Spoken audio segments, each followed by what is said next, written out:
My name is Florin Irion, and I started working at Second Quadrant 3 years ago, and now I'm part of the ADB.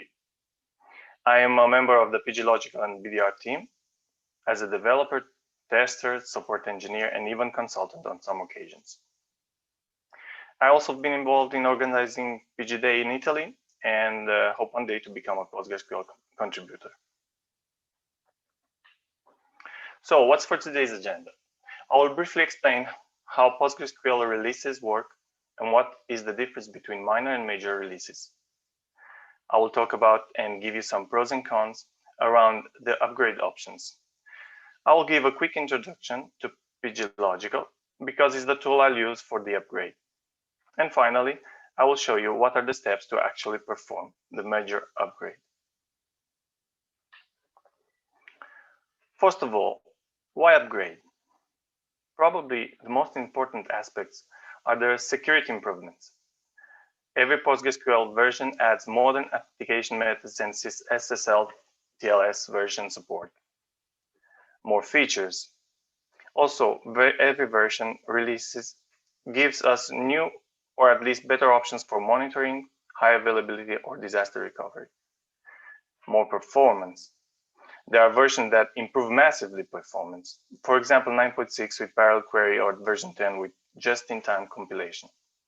However, as a rule, every release improves performance without changing anything on the application level. And new SQL standard implementations, functions, and constructs to help developers bring out the best.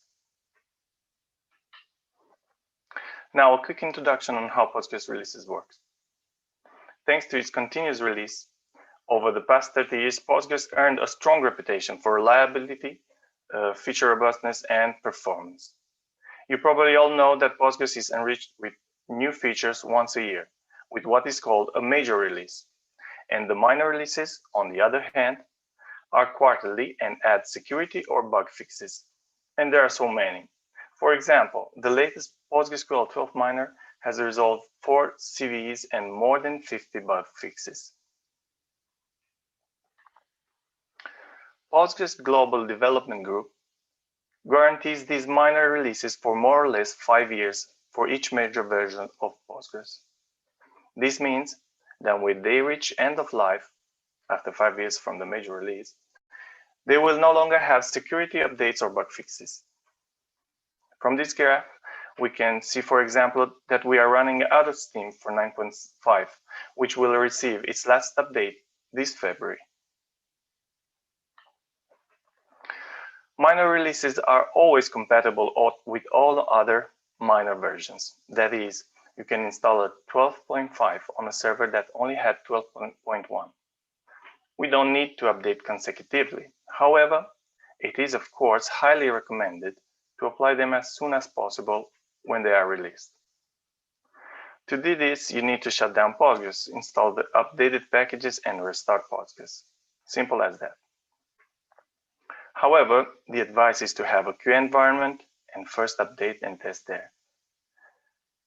And always check the release notes that will give information on any, if existing, changes that you need to take care while updating.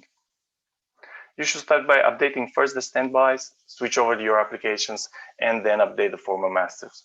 There is no need for anything else, as simple as that. There are several options for major upgrades instead. And they all have their pros and cons. The dump and restore is suitable for any PostgreSQL versions, but being very slow is not recommended for large databases. PG upgrade is very fast, especially using the link option. However, fast is not zero downtime. Also, you need to recreate all your high availability setup, as the standbys will not be usable with the new version. When our databases are not suited to use these two options, we can use logical replication. This consists in creating a logical replica and waiting for it to synchronize with the master completely. We can even create all physical standbys needed, and they will get all the replication from the primary primary automatically. One other pro of logical replication is that you can choose what database you want to replicate. With Pgupgrade instead, it's all or nothing.